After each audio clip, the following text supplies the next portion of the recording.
بسم اللہ الرحمن الرحیم۔ حضرت جابر بن عبداللہ رضی اللہ تعالیٰ عنہ روایت کرتے ہیں کہ رسول اللہ صلی اللہ علیہ وآلہ وسلم نے فرمایا، مجھے 5 ایسی چیزیں عطا کی گئی ہیں جو اس سے پہلے کسی نبی کو عطا نہیں ہوئیں۔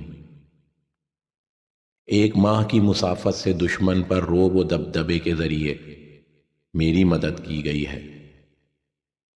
زمین میرے لیے مسجد اور پاک کرنے والی بنائی گئی ہے، لہذا میری امت کے کسی بھی شخص کو نماز کا وقت آ جائے تو وہ نماز پڑھ لے۔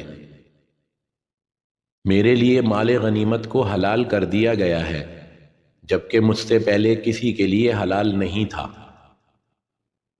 مجھے شفاعت عطا کی گئی ہے۔ پچھلے نبی خاص اپنی قوم کی طرف مبعوث ہوئے تھے جبکہ مجھے تمام کائنات کے لیے رسول بنایا گیا ہے۔